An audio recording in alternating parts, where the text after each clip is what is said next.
Hey guys, so I didn't get a chance to talk about this morning because, of course, it just happened this morning.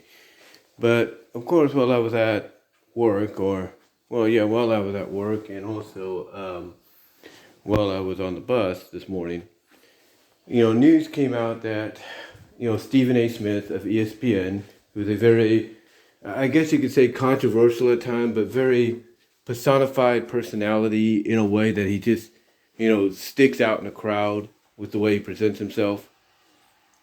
Well, he had Nick Khan, the WWE CEO, on First Take, on ESPN's First Take today, talking to him. And at first, they announced what the lineups are going to be for each night of WrestleMania starting on Saturday. So, we pretty much now have an idea of what's going to be coming Saturday evening and what's coming, Sunday evening, if you will.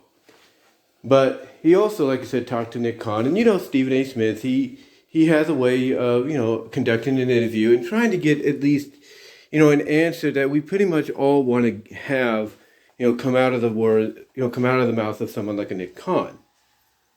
So Nick Khan basically, I guess, was asked the question of who truly runs WWE or something like that.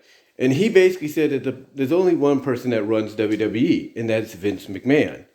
Now, of course, ironically, and this is ironic in a way, but ironically, those that yesterday came out and said, "Hey, don't take, what Jon Moxley said in his interview with his wife Renee Parquette in her Oral Sessions podcast, about the whole situation with CM Punk, which he, started the interview off with, out of context and everything, specifically certain parts." They basically said, don't take that out of context, right? Well, basically, and I say this with all due respect and support, and no offense to them, because I do enjoy what they bring to the table, as a, from a wrestling, standpoint, wrestling community analysis standpoint. But honestly, long story short, they basically took what what Nick Khan said in that interview of Vince, is the one in charge of WWE. There's only one person running WWE, and that's Vince McMahon. Ironically, they took that out of context and ran with it. Now, I'm not saying that they totally ran with it, but there are those that are running with it. And this, to me, and again, I say it with all due respect, no offense, this hypocrisy on their behalf, where just 24 hours ago they're saying, hey, don't take some parts of Moxley's interview on his wife's podcast out of context about the whole CM Punk AEW drama stuff, out of context. Don't take certain parts out of it. And yet here you have them taking this one part of the Nick Khan interview on ESPN with Stephen A. Smith, they're taking that out of context. They're basically saying, but they're basically using that as a way to kind of showcase, see, we told you Vince was back, he's in charge. We told you. They're taking that out of context. Just because Nick Khan said Vince is back, Vince is the one running WWE, it doesn't mean he's back creatively. He's not. I mean, yeah, did he maybe acknowledge the fact that Vince is involved in creative? In a way, but he says he's not, basically the wording he said was he's not as involved, as you would expect. Like, what I get from that one, he's telling someone like Stephen A. Smith, who, like I said, has a puncturing, if you will, of at least getting some kind of semblance of truth out of people, despite his reputation, what I get out of that basically is, yeah, Vince might be involved in creative, but only from what Triple H says, and that's input. Like Triple H, Paul Levesque, he has the final say, as everybody's been pointing out, and that the only involvement Vince has is input, like going back and forth on, okay, what would you do, or how do you see this playing out, if we can't do this? And maybe some of the ideas are not the best ideas, I'll grant you that. But the thing is, when I hear Nick Khan saying not as much, again, I have the belief, whether you want to believe it or not, I have the belief, that Nick Khan would not say that. in public. He would not say that on public national television, on a publicly, watched 2-hour morning show, afternoon show, evening show, whatever. He would not say that if some of it wasn't true. And I know sometimes it's hard to take certain, newscasts and news shows and whatever, seriously anymore. But I look at the fact that I honestly believe there is some resemblance of truth. And again, you have people taking that along with him saying Vince is the one running WWE out of context, all because, as I've mentioned many times before, and others have pointed this out as well, they are allowing what Vince did in the past when he was running everything, booking, creative, and all that. He's allowing that, those disastrous decisions that turned the company on its rear end in the worst way. They're allowing what he did in the past, that fear and everything that it could happen again, to live rent-free in here. That's what they're allowing. They're allowing it to live rent-free in here, and they don't realize that. They don't see that. They don't realize that, that they are allowing that to happen, that they're allowing, what Vince did in the past and the fear of it happening again, because you hear, he's back, he's back running the company again, and Triple H is, getting input from him back and forth, like getting suggestions and all that. Or you're hearing he's not as involved as you would think, kind of. You're taking that, and like I said, hypocritically, 24 hours after you said don't take what Moxley said, in the interview with his wife out of context, some of those parts there. You're taking some of what was done in this interview, and you're taking that out of context because you're letting that fear that Vince might take over again live rent-free in your head. You're letting it live rent-free in your head. I mean, what's it going to take? Huh? What's it going to take to end this annoyance, this nuisance, of having this fear of Vince potentially taking full control again and all that? What's it going to take to get that off of your mind, to evict that from your mindset, to get it, to basically boot it out, to kick it out of, living in your head? What's it going to take, huh? What's it going to take? Is it going to take Vince McMahon coming out of WrestleMania and say, I sold the company to my son-in-law who will use it to give you true pro wrestling? Is that what it's going to take? Is it going to take someone like Sean Ross Sapp, who is one of the more reliable, truthful, resources, in wrestling right now, in the wrestling community that has connections somewhat in WWE, whether you like it or not? Is it going to take him coming out and say, you know what, JD, you are right, Vince is back in charge fully, credit to you, hail, hail, hail. Is that what it's going to take?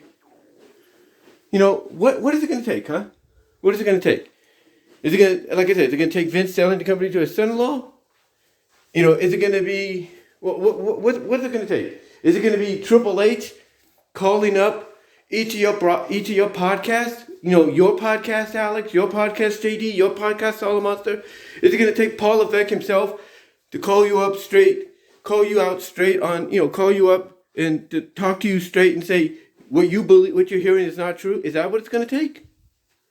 Is it going to take WWE for 3 hours on Raw and 2 hours on SmackDown to give you action identical to AEW where you could be like, yes, this is the proof I needed?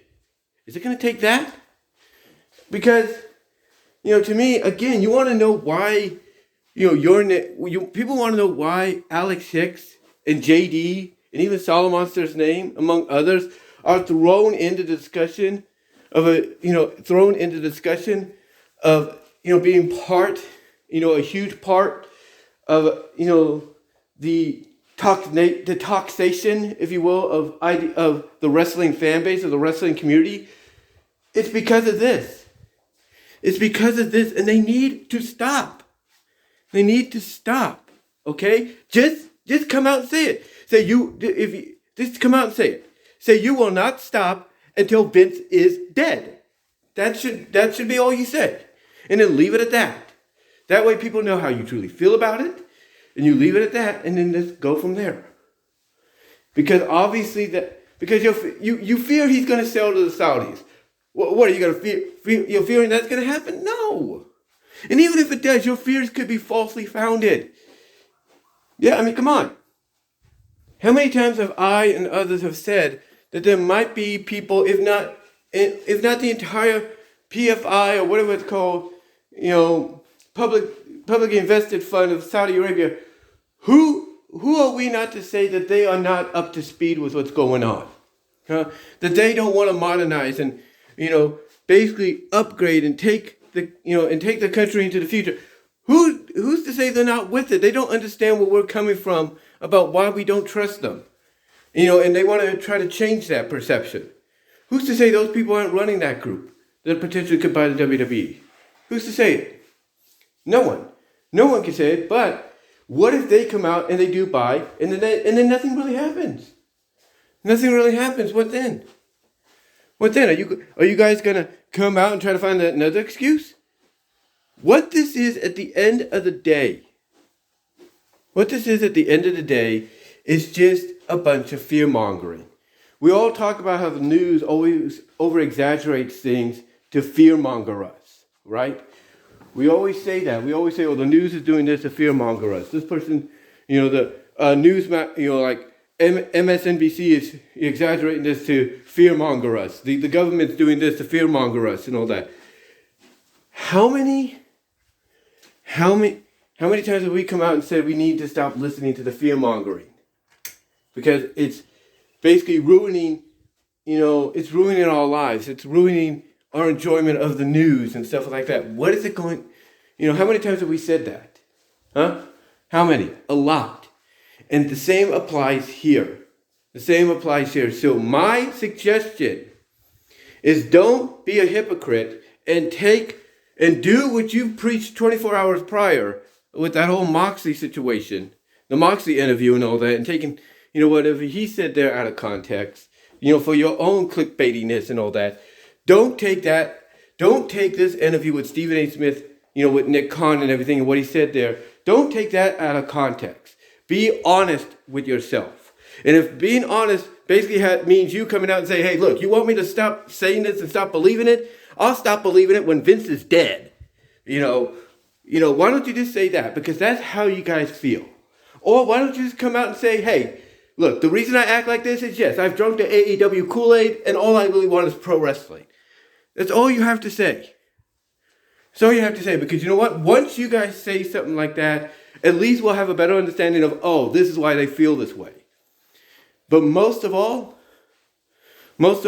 you need to stop letting what Vince did in the past and the fear of it happening again live rent-free in your head. Because it's ruining your enjoyment of pro wrestling and sports entertainment, and it's ruining our enjoyment. So you need to stop doing it. Stop doing it. Get more positive and be like, look, that's what I've heard. And look, even if you still want to believe a little bit of that, or still want to acknowledge that a bit, just be like, look, that's what they're reporting, but I don't know if it's true, so I'm going to ignore it. Do it. Do what Paul Heyman once said in that ECW documentary, The Rise and Fall. Hide the negative, accentuate the positive.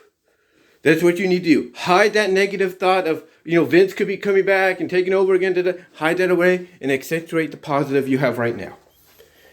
Accentuate it. Think positive. Take what Vince did in the past and the fear of it happening again, living rent-free in your head, and hide it. Remove it. Because, again, it's ruining your enjoyment and it's ruining our enjoyment. So please, don't be hypocrites about what you preached 24 hours prior. Continue preaching what you preach about not taking things out of context, and don't take this out of context, because that's exactly what you're doing. It's exactly what you're doing. And stop letting what he did in the past, Vince McMahon did creatively and bookingly in the past, and the fear of it happening again. Stop living in it, live rent-free in your head, because it's ruining your enjoyment, and you know it. And that's all I'm going to say on it, guys. But let me know what your thoughts are. Let me know what your thoughts are on all this. How do you feel about all this fear-mongering and all this fear of it could happen again with Vince and all that? Let me know what your thoughts are. How would you handle it? And until next time, I will talk to y'all later. God bless. Take care.